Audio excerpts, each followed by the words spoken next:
So I'll just take a moment to tell you a little bit about our facility. We are a state-of-the-art residential treatment program for addictions and related mental health concerns. We have specialized programming for trauma and psychological injury, compulsive behaviors, and a whole range of challenges with eating disorders and associated mental health concerns. We are currently in our gymnasium, which serves also as an auditorium. So have any of you been here before? A few of you, maybe? So we've had a number of public events since we moved into the facility in late November. So it's been a real joy. We have 88 beds here, and we treat patients from all across Canada. And it's, you know, if you have any questions about the facility, we have lots of people in the room who are more than happy to be loud and proud about what we do. Just a couple of housekeeping matters. The closest bathroom is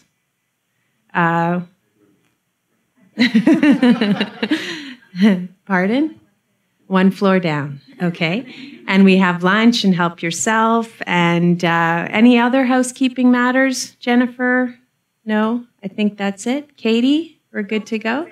Okay, so I'm going to just take an opportunity to introduce our esteemed panelists this afternoon. Don't they look gorgeous? Yeah? No? Come on. They do. So Kim Holgren, who's the first person right here on my right, joined Bellwood in 2013 and is currently a member of the outpatient counseling service here at Bellwood Health. Prior to joining our team, Kim was involved for many years as a Bellwood volunteer. He completed the addiction caseworker diploma at McMaster University in 2009 and has also completed additional courses in concurrent disorders and psychology. Kim brings both his personal experience and professional training to his work, supporting clients in their recovery. He aids clients in creating the motivation for change and guiding them towards building a strong post-treatment plan. Kim also works as a producer at CBC Radio's Metro Morning, which enriches his knowledge and perspective in helping others. So have you heard Kim Holgren? Thank you to our producer. That's him. Yay! Clap! Yay! Linda Pollan is Senior Employee Relations Advisor at KPMG. Linda is an experienced HR professional who takes a pragmatic approach to talent management. She delivers award-winning programs to heighten people engagement. Linda has over 15 years of professional experience in the industry. She thrives on providing her clients with no-nonsense advice and balances the needs of the individual, the client, and mitigating risks of the organization. As a trusted advisor to the country managing partner and leadership team, she led defining, developing, and employing a national multi-year talent management strategy for over 1,000 people across Canada. And Linda added, in 2015, Linda added KPMG's National Shared Services team to her portfolio. And December 2016, Linda took a new role as Senior Employee Relations Advisor. So Linda, you can just from an HR perspective, we see that you keep getting promoted, right? So bravo. Linda is an alum of Ryerson and a proud owner of a degree in business management with a major in HR and double minor in communications and psychology. Very good. Tim Witchell. So Tim and I just, we have a mutual friend we just realized. So it was very nice to meet you, Tim, and a former neighbor too. Tim is vice chairman of WMEB Hub International. Tim has over 40 years of experience in the field of employee benefit, insurance programs, executive benefits, and corporate life and disability arrangements. He began his career in Montreal, Quebec, with a major insurance company, where he worked for over 22 years before he was transferred to Toronto's head office in 1992. And there, again, another guy who keeps getting promoted to senior national account role, assisting clients with locations in all provinces across Canada. In 1995, Tim transitioned to the consulting side of the employee benefits world. That's the dark side, isn't it, Tim? Just prior to joining Hub International as president, WMEB Ontario in 2009, Tim was operating his own employee benefit consulting brokerage company, providing advice on benefit plan design, implementation, communication, and ongoing management. And he was appointed to the position of vice chairman in 2016. Thank you, Tim, for being here. Addie Greco-Sanchez is our next panelist. Welcome, Addie, to Bellwood. Nice to see you again. Addie was at our grand opening, so it's lovely to see you again. So Addie is president and founder of AGS Rehab Solutions. Addie is a recognized industry leader with over 25 years of experience and contagious passion for the field of vocational rehab. She founded AGS in 1999 and has led the company's impressive growth. As president, she is responsible for overseeing corporate and strategic vision. A visionary leader, Addie ranked on the 2015 Profit Chatelain's W100 Canada's top female entrepreneurs. That really impressed me, by the way. That's pretty cool. Addie is often called upon as a subject matter expert in the area of mental health and is an avid national speaker. She has authored many, many articles in the field of mental health, vocational rehab, and disability management. Addie led a very high-profile project with the Mental Health Commission of Canada and is currently chair of the Health and Wellness Committee of the Mississauga Board of Trade and an active leader in her local community. And Colette Curran is, I know, I'm like, I just need to sit down after meeting all these folks. So Colette, my sweet Colette, is one of our own. She's a business development manager with Edgewood Health Network. So she goes around and tells everybody across Canada about our services, which is extremely, and she does an extremely amazing job in this role. And on top of doing the community outreach, she also is an addictions counselor at Bellwood, working within our therapeutic community. Prior to joining Edgewood, Colette was a senior marketing and advertising director, servicing global client teams, primarily in the financial, pharmaceutical, and packaged good industries. Colette has been involved in the addiction and mental health field for many years, beginning with her own recovery in 1993. She is a passionate advocate for holistic treatment and the continuing care of a meaningful life.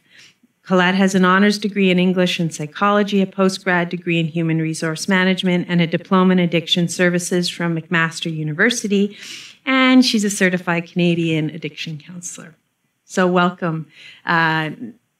Nice to see you all. So the format for today's time together will follow basically a Q&A. So I will be asking our panelists specific questions related to the area of addiction and mental health in the workplace. After we go through a set of questions, you in the audience will have an opportunity to ask some questions as well. Does that sound reasonable? Yeah? Okay, so I'm going to start the first question for Kim Holgren, one of our own. Just sort of to preface this question, Kim is a real presence in our community. He came up through the ranks as a volunteer and really has a wholehearted commitment to the work we do, and it's very apparent in the contacts he has with clients. So I'm going to ask you, Kim, if you don't mind. How did I end up at Bellwood? How did you end up at Bellwood?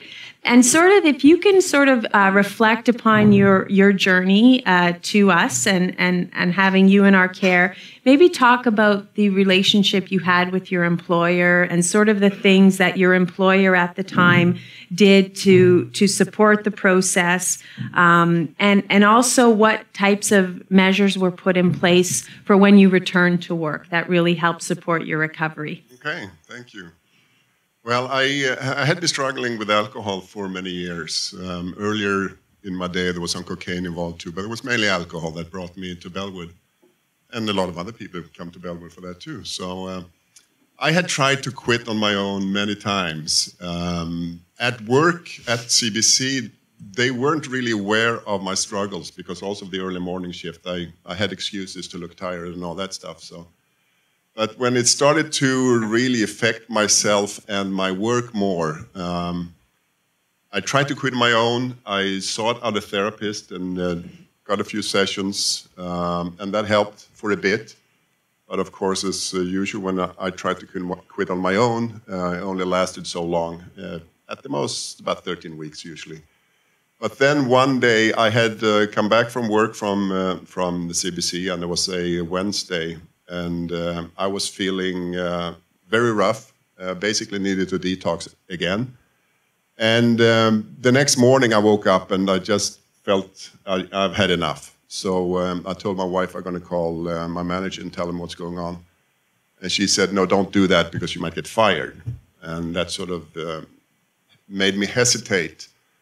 My wife went out shopping, whatever, and I felt, no, I better call. So I called my manager, and he picked up the phone, and I told him, I have a problem with alcohol. I don't know what's going on. And he said, I'm glad you called. What can we do to help?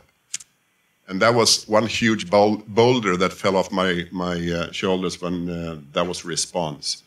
So he said, come in on Monday, and we'll talk. So I met with him on the Monday, and I had started going to some 12-step meetings over the weekend too, because I had heard that something might happen there. I met with my manager and another manager and a woman from the HR department. And as soon as I walked in, they said, I'm glad you called. We have a plan here for you. We want to send you to a treatment center named Bellwood. And I said, yeah, but I have holidays coming up. And they said, okay, why don't you go on your holidays? And when you come back, you can go to Bellwood. I don't recommend that. Go immediately. I was okay during the holidays, but when I came back, I went to Bellwood. I was lucky in this sense because at the time it was only a 21-day program, which is very short. But I had been sober for about 3 months before I arrived at Bellwood. So that was very, very helpful. And also what was the power, and through my stay, we had weekly contact with the health nurse at the CBC, a conference call with my addictions counselor at Bellwood and with her, and just sort of planned out what's going to happen when I came back. And I went on sort of what I call day status because I wasn't up at 3 o'clock in the morning for a few days. And then went back to my regular position. And it worked out well for me. Some people might need more time. It's totally individual, obviously. But there were still some checkups. And what was also very important for me was that they paid for my aftercare for over 2 years. So I went to aftercare at Bellwood once a week for over 2 years. And it was interesting, though, because I often ask clients when they come in here if they were mandated to come or not. And I couldn't remember if I'd been mandated. But I found out not too long ago because we were cleaning up our basement, we were doing some work there, and I found the letter from Bellwood. Oh, yes, I was mandated. But I didn't even reflect over that, which to me just shows that I was very ready for this. But the support I got immediately from the workplace made it so much easier to fall into getting into recovery and all that stuff. And after about 2 months, I revealed in my department that I was in recovery. It was basically because one of the producers was going to book a segment and talking about VLT machines that makes everybody a gambling addict. So I just had to tell him you're full of crap. And I had to qualify it, well, it's not the VLT machine that makes you an addict. It's a very good tool if you're a gambling addict. But that's sort of how they found out that I am in recovery. And there was a very stunned group of about 25, 30 people there. But they are much more educated now, which is also a real bonus for me also. Thanks. Thank you, Kim. So we'll just sort of move down the line if that's okay. So Linda, the next question is for you. Sounds good? Okay. So if you can just tell us from your experience, what systems are typically already in place for employers and employees with regards to managing addictions in the workplace, and maybe some of the processes that employers have thought through in terms of supporting people on their journey to recovery. Well, I'll speak to specifically my organization, which is KPMG, because it's the one I know the best. So from an employer or a people manager perspective, we do have education sessions in place for our leaders so that they can be more comfortable having the conversation and know how to sometimes spot some signals that there may be an issue and not make an assumption about what that issue is, but rather have the right conversation, and hopefully that person will at that time reveal something if there is something wrong, and we can go from there.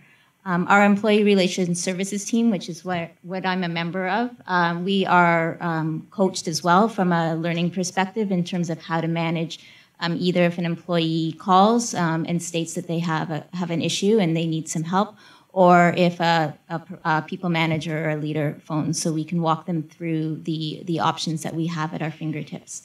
We have several things in place that we would put out there as options. From the extreme, you talked about mandate. So we have arrangements with our employee assistance provider, and they have a workplace referral program that we can mandate somebody to attend, and that would be counseling sessions that we, as in the employer, would actually get a report from indicating the participation of that individual, and the participation is that mandate.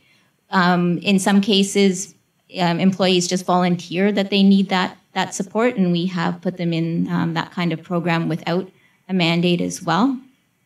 We have our short-term disability plan available to us, so if somebody needs to take time off to manage their addiction, we can support them in that way. It does require medical substantiation that they need to provide to the third-party provider, which I'm sure Tim will talk about a little bit more. So there is some work behind that for the employee. It's a two-way street, but it does provide them with an income benefit while they are seeking support, because that's often the concern from an individual is how do they seek support and leave their work for a time if they can't continue to provide for themselves and their families.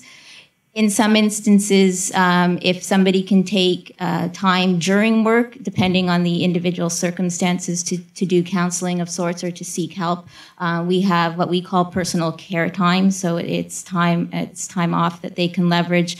And in some cases, we look at unpaid or different kinds of paid leaves.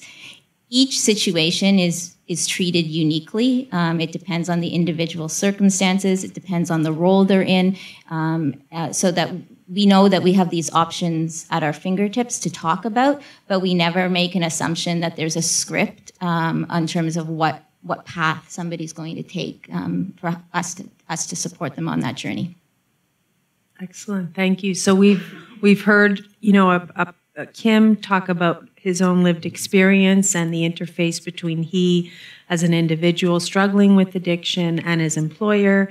And we've moved on to a question regarding employer supports around managing and negotiating the issues of addiction in the workplace. And now we're going to move to Tim on the insurance side. So Tim, sort of moving through the process, you've presented with an issue around addiction. You've gone to your employer. They've leveraged some of the EAP and infrastructure in the workplace to help support the employee. Now it's on the short-term and long-term disability issue. So Tim, maybe you can just tell us what does that look like? What happens to someone once they hit that short-term disability, long-term disability stage? And maybe tell us what gaps currently exist in the system in terms of supporting people with addictions. Okay, certainly. Well, in my practice as an employee benefits advisor, I've dealt with large companies, many thousands of employees, and smaller companies that are even half a dozen employees, so in the whole gamut in between. What I've found is that larger organizations do have better infrastructure in order to deal with such things as addiction. And they do have other, policies. They have policies in place, or they do have avenues in order to go and assist the employees. Small to medium-sized employers typically do not.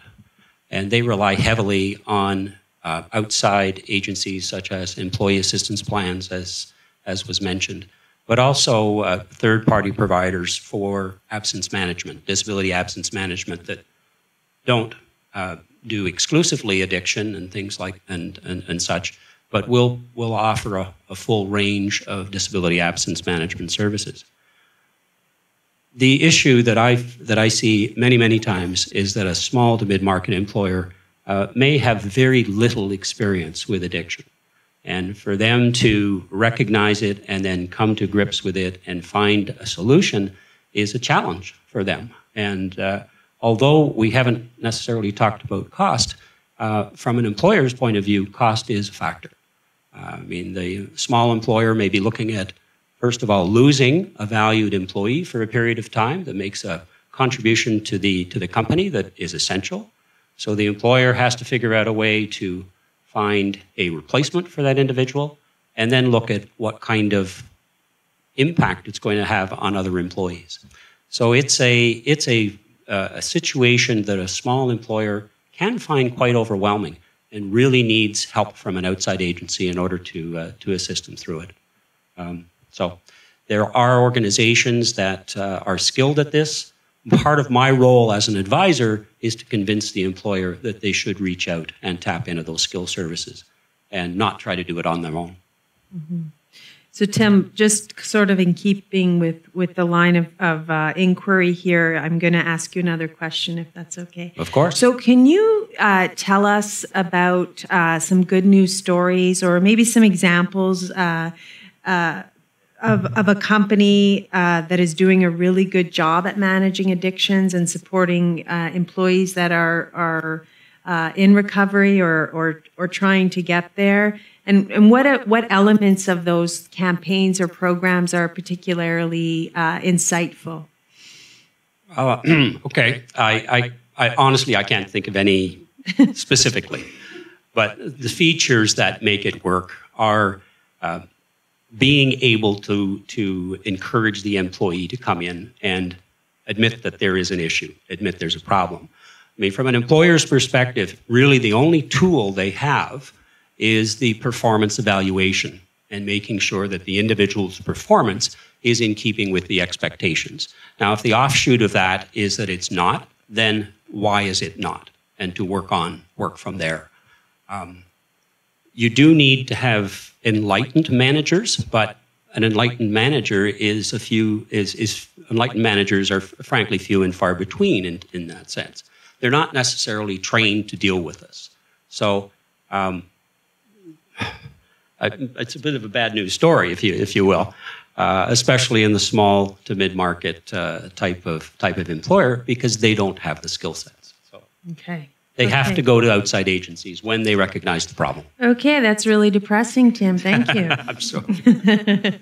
Okay, on to Addie. Okay, so Addie, if you could just tell us or kind of give us some information that you may have on some signs or symptoms or warning signals that employers and coworkers can look for within their workplace in terms of someone struggling with addiction. And then if these warning signs or symptoms appear, how would they go about starting some intervention? Question. Can everybody hear me? I tend to speak very low. Okay. So in terms of signs, it's going to depend on the position that the individual holds. Obviously, excuse me.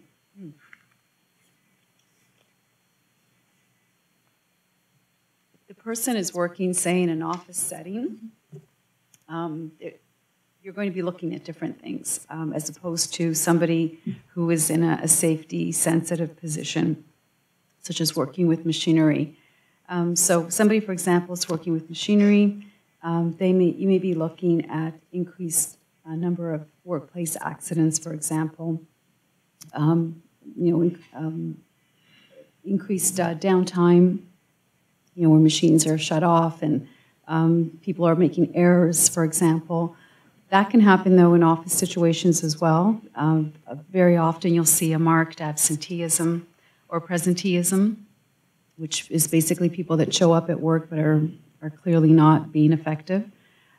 People making poor decisions.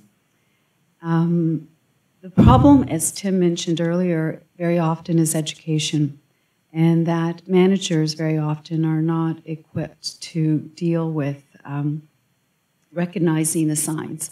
So education is really important, and it's really imperative that employers look at educating. One of the things that we've done recently, and you'd be proud of us, Tim, because we are a small company, 16 employees, and we've put all of our managers through the First Aid Mental Health program.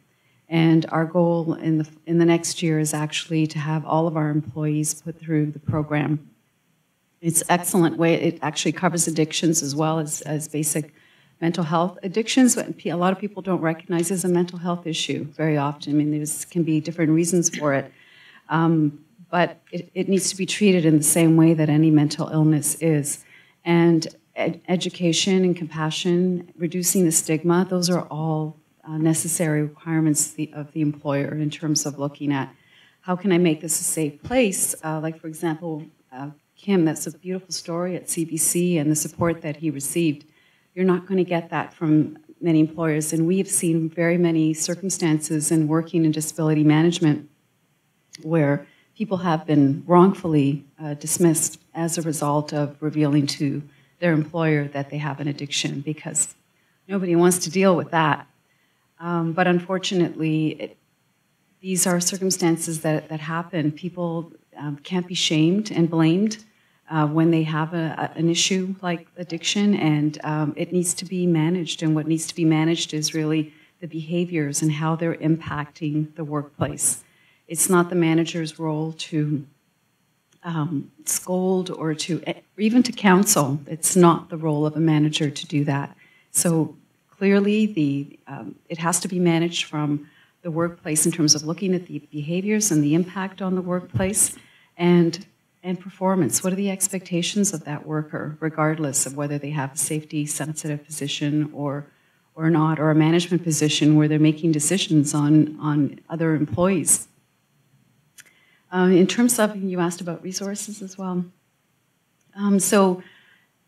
Like has been explained, EAP programs are excellent. I think that all employers need to have policies in place that are very clearly defined in terms of what they will and will not tolerate in terms of substances, and what their policies are in terms of upholding and supporting people who do come forth and have addiction issues.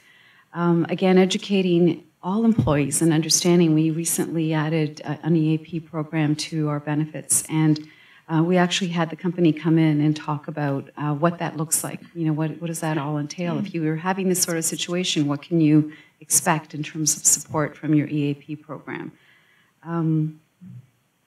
Education, resources, I mentioned all of that. And always consider safety first.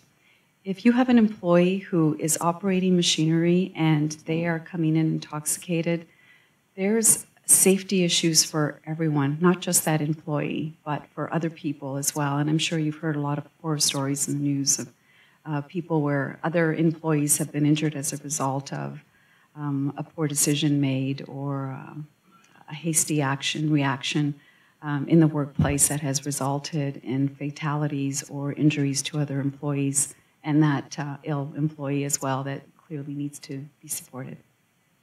Okay, excellent, Addie. So you mentioned that AGS employees have all gone through mental health first aid, and you're really trying to create a culture of awareness. And is there any other things, like in terms of prevention, like you talked about education and support, but anything else, even Linda, if you have any ideas about preventing mental health issues or addiction issues from maybe not being created in the workplace, but being escalated in the workplace? Mm-hmm.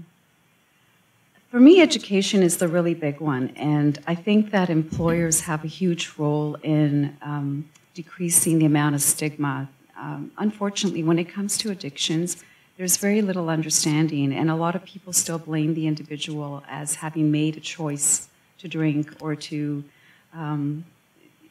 take cocaine or whatever the addiction may be. But it's not always about being able to make a choice. Very often, people don't have the resilience skills. So there again, I mean, those are great topics and ways of educating people for how they're coping. We're living in a really stressful time right now, and chances are, with the way technology is advancing, it's not going to get any better. So I think the best hope we have is to really develop the skills, whether it's resiliency, coping mechanisms, because very often it is coping for people who have addiction issues. It may just start with, I'm a little bit stressed at work, I really love a drink after work. It's kind of where I am sometimes, quite honestly. Not to, of course, take anything away for anybody with an addiction issue, but we have those kinds of coping mechanisms, but people need to learn alternate ways of dealing with that, or identifying it and becoming aware before it becomes a problem that then is not managed in the workplace, at home, and is having detrimental sequelae for those individuals and those around them. Excellent. Great, Addie. Thank you so much. So, Colette, this question is for you as someone who's not only an addiction specialist in the professional sense, but also someone who is in recovery. Can you tell us, if someone is struggling with addiction, what can you do to best support them in the work environment? So what types of things are available? Yeah. I think, which mic am I speaking into? This one here, okay. I think that the most difficult thing when somebody is battling with addiction, and usually they say that the workplace is the last place, it's kind of the last bastion, it's the last thing to fall. Everything else by then is probably in shambles, but you need to keep your job in order to have money to support your addiction, so it's kind of, the last stronghold. And therefore, by the time it gets there and you're seeing problems in the workplace, it's probably pretty severe. The toughest thing, and it really ties into what everybody's been saying, I think, is providing education in the workplace. It is about having levels of management, not just in the HR and comp and benefit world, but bringing this down to management level to help them to be able to see the signs of addiction in the workplace, and whether that's absenteeism, productivity being affected, somebody arriving late all the time, whatever that is being able to see those signs and then being able to help to initiate the conversation. It's very difficult for somebody to come forward and ask for help. I have a friend who's going through breast cancer at the moment, and I was sitting with her on the weekend. I was so sad to hear how hard it was for her to come forward and actually post something on social media to say, I have breast cancer. She said it was really hard. I felt the sense of shame as though I'd done something wrong. Having this, and that's with something like breast cancer, which we've made so many strides, and we have runs and fundraising and so on. So when it comes to alcoholism and mental illness, we're so much further behind, and it is difficult for people to come forward because of that stigma related to that. So I would really say, just facilitating, helping them to be able to come forward by maybe meeting them, if not halfway, just creating awareness. We have some when we talk about enlightened employers who get us to come in and do presentations to the middle management level. And they go, these guys are fairly young, they're new at being managers, and honestly, they don't know what to do or say when they sort of think there might be a problem. So how do we help them? To spot the signs and to have those kinds of conversations. Once that is out there in the workplace and you can help somebody to identify that there is a problem, it's not just getting them to treatment. The biggest part of that, and Kim was alluding to that as well, is the aftercare, the continuing care, because you don't get fixed in 6 weeks. When you go back to work, it's about what are the accommodations in the workplace. Maybe this person was doing night shifts and they shouldn't be doing that for a year. Get them into a different position for a while. Understand if they have to leave to go to 12-step meetings, and do whatever they can to support that recovery. And I guess just helping with the bonding with the team and those relationships as well, because a few people have said it doesn't just affect that individual, it affects the whole team and the workers around them. Okay, thank you, Colette. Okay, back to Kim. So Kim, following sort of the themes that Colette has put out there for us, can you tell us what is the role of compassion in understanding and managing addiction in the workplace, and how can compassion be cultivated in our workplaces, and what does it look like in action? Well, it comes back to a lot of what's been said here also is education. Nobody, well, I shouldn't say nobody, but I would assume most people do not come into treatment because their life is so wonderful. I certainly didn't add that because I wanted it to enhance that. But so something has happened way before, because the disease starts way before the crisis happens. And the earlier that can be detected and dealt with through management, whatever, then you sort of try and coax the person into looking at what is going on in their life. Because the scary part also is that if I say I have a problem, okay, that's fine, but what do I do instead? And that's really scary, giving up something that's been a huge part of my life and a very, very good tool for taking care of what was ailing me. And if I don't have an alternative, that sounds very, very scary. So then the important would be that people around me will understand what I'm going through, which of course is tricky if the attitude is, well, why don't you try harder? It's your fault. I love Dr. Cooney, who used to work here. He used to tell family members if they said they have no willpower, he said, okay, don't pee for 3 days and see how much willpower does for you. It's the same thing with the addiction. If it goes to a certain stage, I will use. Nothing will stop me. So I have to find ways of not getting to that stage. And that is the importance of not being enabled, not being able to sort of get out of whatever has been set up in the program that you're required to do whatever. If I start to weasel my way out of that, that's a relapse starting. And if that's not detected by the support people, I will relapse. There's no question about it. So again, it comes back to education, understanding what it's all about. But of course, addiction is difficult to talk about because so many people don't understand what it is. My GP knows a hell of a lot more about addiction now than he did before I got into treatment. And that's the same thing. There's a lot of doctors don't know what it's all about. Good. Okay, so we've set the stage for a little bit more compassion at work. And Linda, what about going back to work after you've been in treatment or you've been off on sick leave for some extended period of time, and maybe people that you work with don't even know where you were for 6 weeks or for 2 months. Any tips for people in the room in terms of reintegrating employees back into the workplace after they've had a leave of absence for treatment? Sure. I would say I find for addiction, it's not much different than any other disability or illness. Some people come back on a graduated return to work, and that's so that they can build stamina and still seek some of the supports that they were seeking prior to returning. And those graduated return to works look different depending on the individual circumstances. And the length of those graduated returns to works vary as well. In terms of if people already know why the person was away or not, let's make the assumption that they don't to start with.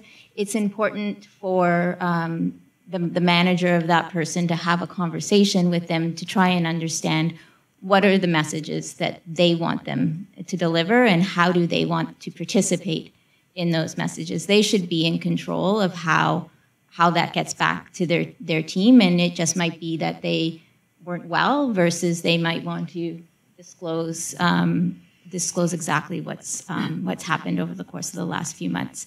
So that's from a return to work perspective. The other thing is, it is valuable to know that the person probably wants some sense of normalcy when they return to work. And so having an upfront conversation with them when they return in terms of what the expectations of the role are again, how they're going to monitor performance against that, to ensure that they're being treated just like everybody else is important, and follow-up conversations on that as well. But the other thing around that that's quite important is not to make every conversation about the disability or the addiction, because you want to go back to that sense of normalcy.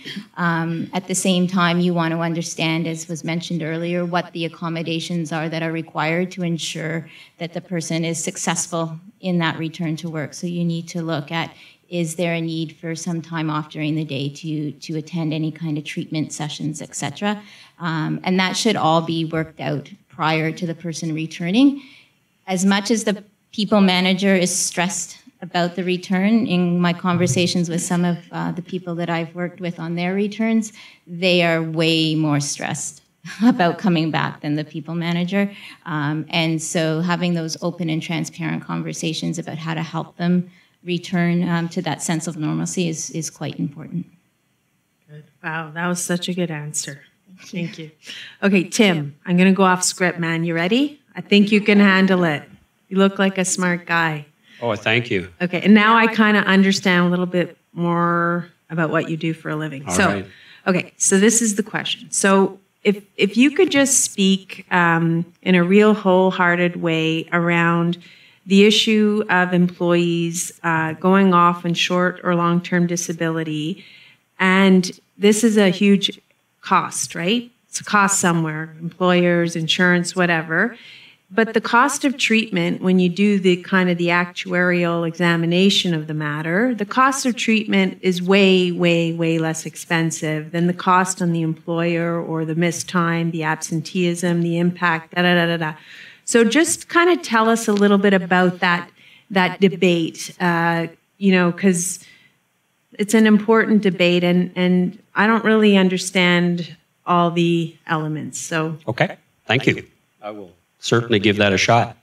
First of all, from a disability point of view, whether it be short-term or long-term, addiction is a sickness, and the insurance companies that manage the short-term disabilities or the absence management companies that manage the short-term disability arrangements for employers recognize that, and they approach it from that basis. Same thing with long-term disability. But the impact is really short-term disability. I mean, that's really where the impact is. However, the disability management companies are going to look at clinical evidence. They're going to look at the medical treatment that is being provided. They're going to be looking at as well how the individual is responding to treatment. They are not prepared to simply pay claims and allow the addiction to continue unchecked. That's just not on. And I don't think that would be a good result for anybody anyway.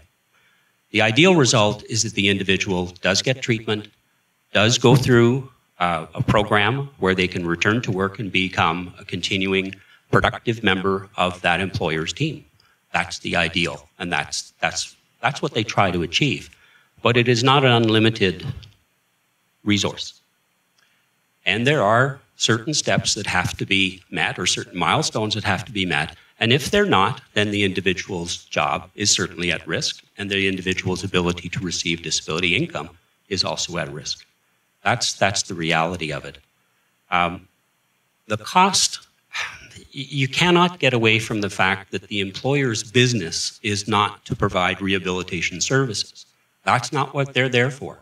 The employer's business is to provide product, service, whatever it may be, to a consuming public. That's what they're doing, and they are hiring skilled people in order to achieve that.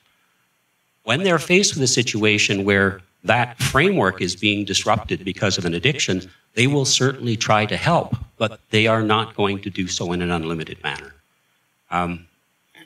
As was mentioned, I mean, the resources of a CBC are not the resources of most employers. And the reality of the philosophical aspect of dealing with it is not the same as the CBC either. So, cost, yes, and you can say that their cost of hiring somebody new to replace that individual certainly has to be taken into account. There's the unknown, though. I mean, if you've gone through a rehabilitation program and relapsed, is the employer going to give it another shot? Is the employer going to have the faith that, well, this time it's going to work? As opposed to saying, you know, I'm going to cut my losses. So there are limitations. There's a responsibility of the individual. There's a responsibility of the employer. The employer will try. In my experience, most employers will try to provide services and help and attempt to get the individual back as a productive team member. But the employee has to try as well. There has to be response. That's fair. That's fair. Thanks.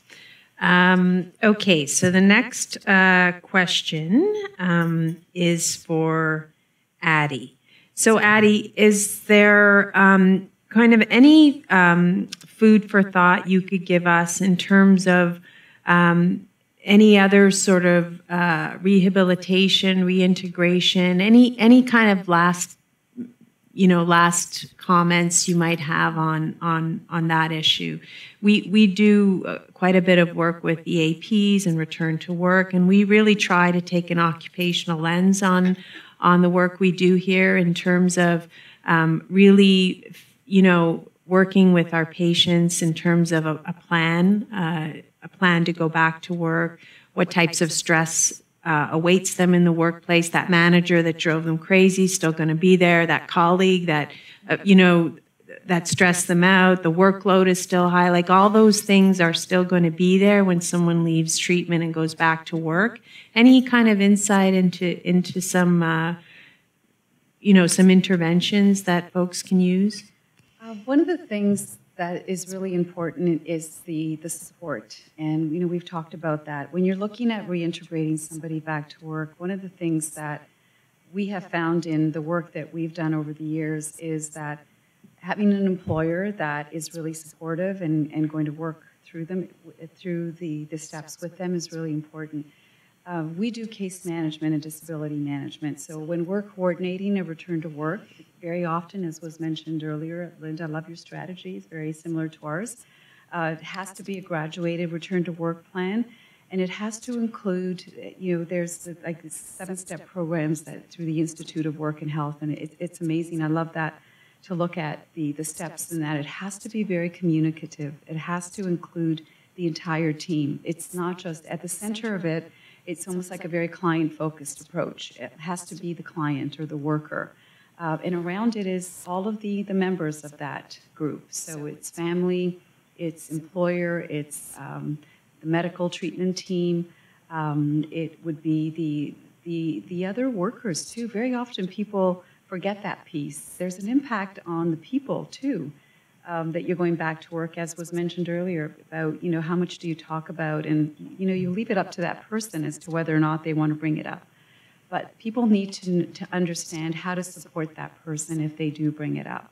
And what's the impact? Very often employees, where at the workplace where this person is being accommodated, have a lot of questions. Well, what if he starts drinking again, or, makes a pass at me? What if, people are so threatened and fearful of the what ifs that they need to understand how to manage that so that it's not terribly distressful on the entire workplace in accommodating that person.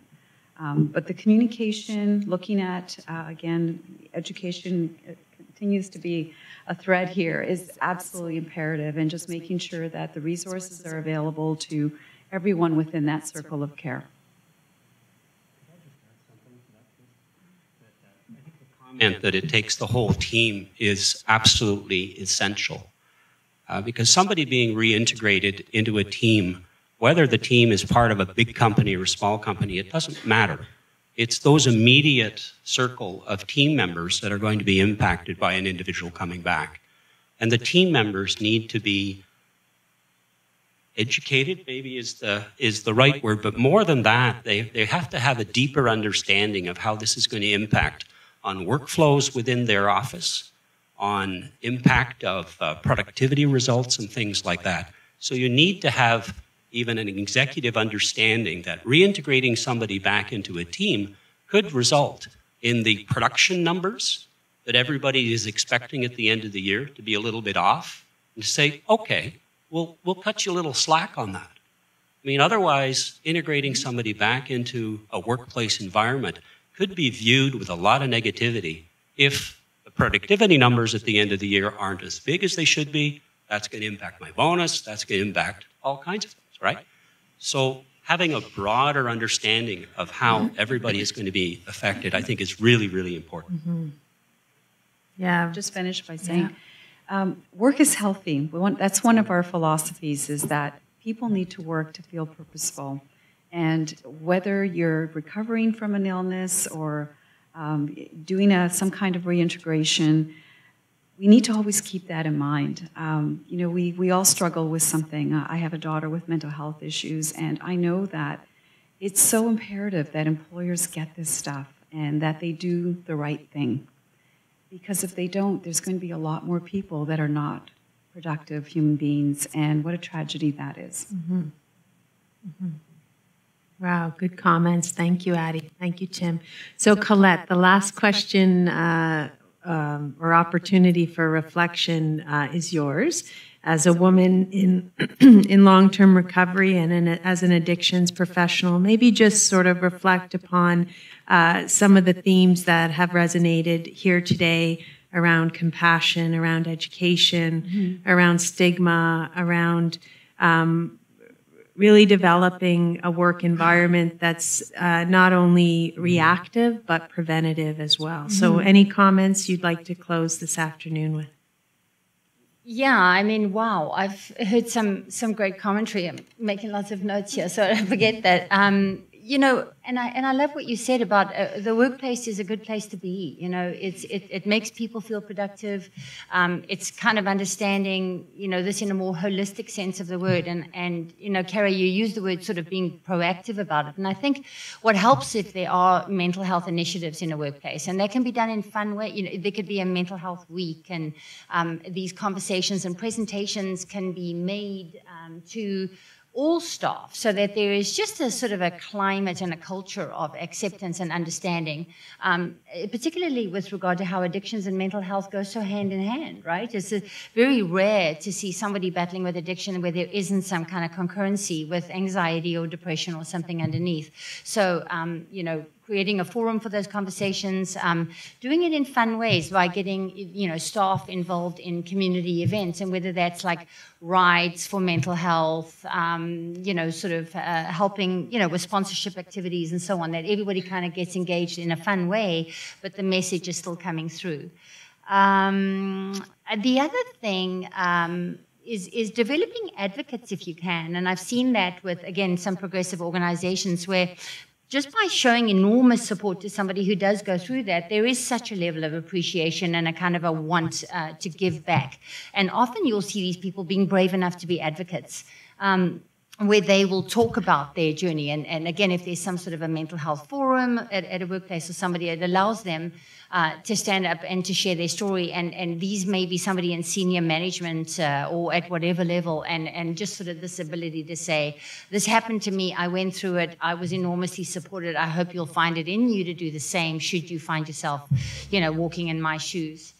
And then I guess the other thing about a workplace is just helping, because, here we talk so much about relapse prevention when people come in for treatment. We spend, time dealing with unearthing the issues underneath, and then we spend just as much time, preparing somebody to go back to the workplace. And what we hear people talk about a lot is that that's what they're most nervous of is when I go back to work on a Friday, everybody goes out for drinks, or I'm going to have to take a client out for dinner, and I'm really anxious about how I handle those situations. So it's really sort of also understanding that certain situations can be tremendously triggering, and if you like, when the person comes back for treatment, they're still under that warranty period, where maybe that can be built in to say, there's an 18-month warranty period. We know that it's not 6 weeks and done and dusted, that there's then a commitment, I think, on the person who came to treatment to say, I need to engage in aftercare groups, I need to, attend meetings, whatever. I'm making a commitment to attend things, but just a little tolerance, I guess, for the fact that, it's going to take time. This is a lifelong thing. And how do I, they're going to step up and make commitments, and how do I also, ameliorate the triggers for this person in the workplace? Yeah. Excellent, Colette. So I'll take a moment of reflection myself here. So I've been in the field of mental health and addictions for really over 25 years in one way or the other. And it's amazing to me how much progress we've made. I mean, when I was a younger clinician, I mean, people got fired for being drunks or being depressed or losing too much work. I mean, there was so much prejudice and discrimination against people who came to work struggling with these issues. So just to see so much progress on the workplace front is amazing to me. We have a far way to go for sure, to the point where mental health is seen in the same light as physical health, and people who are struggling with absence from work because of cancer are given the same grace and dignity. People as facing addiction and mental health, we're still not quite there yet. But as we continue to support and sponsor conversations like this, we'll continue to grow and learn in the right direction. So I'd like to thank you sincerely to all of you for this wonderful conversation today.